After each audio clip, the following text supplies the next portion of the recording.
برسوں قبل ملحدین قرآن پاک کے اس واقعے کو محض قصہ اور افسانہ قرار دیتے رہیں اور مذاق بناتے رہیں کہ چیونٹیاں کیسے بات کر نہیں کرتی سکتی ہیں ہیں، وہ، جسے آج جدید سائنس نے اپنی تحقیق وہ سے تو ہمیں پتہ ثابت ہے، کر دیا ہے۔ چیٹیاں بات کرتی ہیں بھائی آپس میں۔ نمبر 6، قرآن مجید میں میتھا میڈیکل کیلکولیشن کے بھی حیران کر دینے والے حقائق اور E اشارے equal to MC موجود square ہیں۔ is not مثلا equal to Quran MC square۔ مجید میں لفظ البحر یعنی سمندر 32 مرتبہ آیا ہے اور لفظ البر یعنی زمین 13 مرتبہ آیا ہے۔ ریاضی کے پرسنٹیج کے اصول کے تحت دونوں نمبرز کو جمع 9 کریں تو 45 کا عدد نکلتا ہے، یعنی سمندر کا تناسب 71% اور زمین کا پرسنٹیج 28% بنتا ہے۔ اور آج کی جدید سائنس ہمیں یہ بتاتی ہے کہ اس دنیا میں سمندر اور زمین کا تناسب بھی بالکل اتنا ہی ہے، لہٰذا یہ کوئی اتفاق نہیں ہو سکتا کہ اتنے ایکوریٹ پرسنٹیج قرآن مجید میں موجود ہو۔ یہ صرف اسی کا کلام ہو سکتا ہے جس نے سمندر اور خشکی کی تخلیق کی ہو۔ نمبر 7، دنیا کا ہر جاندار خلیوں سے بنا ایک مخلوطی مخلوق ہے اور خلیوں سیل سے ہی تمام جاندار کی تخلیق ہوتی ہے۔ ان خلیوں کا مرکزی کردار کروموزوم ہوتا ہے جس سے ڈی این اے بنتا ہے۔ دراصل دنیا کے ہر جاندار کے اندر مخصوص تعداد میں کروموزوم پائے جاتے ہیں۔ ان کروموزومز میں اس جاندار کے تمام موسی خصوصیات پائی جاتی ہیں جو وہ اپنے آباء و اجداد سے حاصل کرتا ہے اور جس میں اس کے بناوٹ، شکل و صورت اور اعداد و اطوار سب کچھ موجود ہوتی ہیں۔ انسان کی خلیوں کے اندر 46 کروموزومز پائے جاتے ہیں، گھوڑوں کے اندر 64، بلی کے اندر 38، جبکہ بکریوں میں 60 کروموزومز موجود ہوتے ہیں۔ اور اسی طرح ہر جانور اور پیڑ پودوں کا اپنا الگ الگ کروموزوم نمبر ہوتا ہے۔ واضح رہے کہ کروموزومز کی دریافت پروفیسر والٹر فلیم نے سال 1882 عیسوی میں کی تھی، جبکہ انسانی کروموزومز کی دریافت سال 1956 میں ہوئی۔ اب اگر ہم قرآن مجید میں سورہ الزلزلہ میں غور کریں، اس آیت میں موجود لفظ انسان سے پہلے 46 حروف آتے ہیں۔ یہ حیرانی کی بات ہے کہ انسانی جسم میں بھی 46 کروموزومز پائے جاتے ہیں۔ اسی طرح سورہ البقرہ میں لفظ بندر سے پہلے 48 حرف آتے ہیں اور بندر کے جسم میں بھی 48 کروموزومز ہوتے ہیں۔ اسی طرح سورہ نمل کے اندر لفظ شہد کی مکھی سے پہلے 16 حروف آتے ہیں جو کہ شہد کی مکھی کا کروموزوم نمبر ہے۔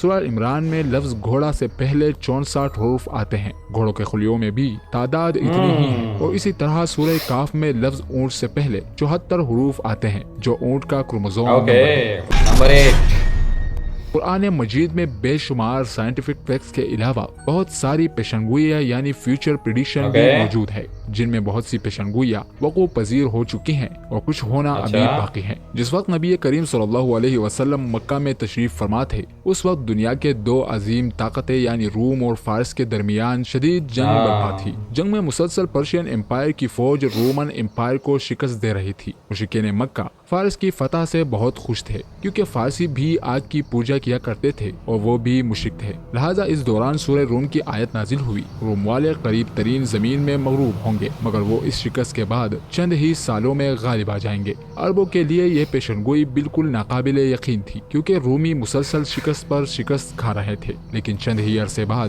قیصر روم قسطنطنیہ سے باہر نکلا اور اس کی فوجوں نے فارسیوں پر پے در پے حملے کیے جس سے فارسیوں کو شکست ہوئی اور رومی غالب آ گئے۔ رومیوں کے متعلق یہ عالمی پیشنگوئی کوئی معمولی بات نہیں تھی بلکہ یہ قرآن کریم کا ایک حیرت انگیز معجزہ تھا جس نے قریش مکہ کو بالکل حیران کر دیا تھا۔ نمبر 10، 9 ہجری میں جب رسول اللہ صلی اللہ علیہ وسلم کی قیادت میں مسلمانوں نے مکہ کو فتح کیا تو فتح مکہ کے دن نبی پر یہ آیت نازل ہوئی، بے شک اللہ مسلمانوں سے راضی ہو گیا ہے اور انہیں جلد ہی فتح نصیب ہوئی اور اب مزید بہت سی نعمتیں بھی دیں گے جنہیں وہ لیں گے۔ اللہ نے ان آیات میں مسلمانوں کو فتح مکہ کے بعد کئی جنگوں میں فتح کی خوشامد دی ہے۔ تاریخ گواہ ہے کہ پھر مسلمانوں نے خیبر، حنین، تبوک اور خلفاء کے دور میں بے شمار علاقے فتح کیے اور مسلمانوں کو مال غنیمت حاصل ہوئی۔ دنیا میں کوئی ایسی کتاب نہیں ہے جس کے ہر ورق، ہر آیت، ہر جملے میں اتنے راز چھپے ہوں۔ آج سے 1400 سال پہلے کسی انسان کے لیے ایسا کتاب لکھنا ناممکن تھا۔ یہ سب وہی بتا سکتا ہے جس نے یہ سب بنایا ہو، جو اس کائنات اور تمام مخلوق کا خالق ہو۔ قرآن مجید کے اور کتنے راز اور پیشنگوئیاں مستقبل میں سامنے آئیں گی یہ تو وقت ہی بتائے گا، لیکن یہ بات واضح ہے کہ انسانی دماغ کا قرآن مجید کو سمجھنے کا یہ سفر ابھی نامکمل ہے اور یہ سفر اپنی منزل کی جانب رواں ہے۔ معزز ناظرین، اگر آپ کو ہماری یہ ویڈیو پسند آئی تو اس ویڈیو کو لائک اور شیئر کر دیجیے گا، ہمارے اپنے چینل داستان قرآن کو ضرور سبسکرائب کیجیے گا۔ اللہ تعالیٰ سے دعا ہے کہ ہمیں اپنی فرمانبرداری اور شکر گزاری کی زندگی گزارنے کی توفیق عطا فرمائے۔ تو گائز یہ تھا ویڈیو، کیسا لگا آپ کو؟ کیا یہ آپ 10 کے 10 فیکٹس جانتے تھے، یا پھر ان میں سے آپ کچھ فیکٹس جانتے تھے اور کچھ نہیں جانتے تھے، کچھ آپ نے آج جانے؟ تو کمنٹ سیکشن میں بتائیں کہ کتنے فیکٹس 10 میں سے آپ لوگ جانتے تھے۔ اچھا، یہ چیزیں انہوں نے کریں تو یہ بتائیں تو یہ بہت ہی نالجیبل ہیں آپ کے لیے، اور ڈیفینیٹلی جو ہے کہ سائنس جس نتیجے پر پہنچا ہے وہ 1400 سال پہلے اس میں لکھا ہوا تھا، 1400 سال پہلے۔ تو ڈیفینیٹلی آپ کو اس کو پڑھنا چاہیے، قرآن کو آپ اچھے سے سمجھیں، ہے نا، اس کو پڑھیں اور ڈیپلی اسٹڈی کریں، ہے نا، تو اچھے سے پڑھیں اس کو، آپ کو علم ملے گا، نالج ملے گی۔ باقی جس کو یہ نہیں پتہ تھا، جتنا بھی انہوں نے کروموزومس XXXY DNA کے بارے میں بتایا، تو جن کو یہ نہیں پتہ تھا ان کو اوشیہ پڑھنا چاہیے۔ باقی جنہیں پتہ ہے تو ان کے لیے تو یہ نارمل بات ہے، لیکن آپ کو اگر نہیں پتہ ہے تو آپ کو یہ قرآن پڑھنی چاہیے، میرا یہ کہنا ہے۔ باقی کیسی لگی آپ کو ویڈیو، یہ کمنٹ سیکشن میں بتائیں مجھے، اور ملیں گے نیکسٹ ویڈیو میں۔ آپ کمنٹ سیکشن میں اپنی رائے رکھیں اور بتائیں کہ ان ویڈیوز پر ریئیکشن دینا ہے، اور چینل کو سبسکرائب نہیں کیا تو چینل کو سبسکرائب کریں ایسے ہی اور ویڈیوز کے لیے۔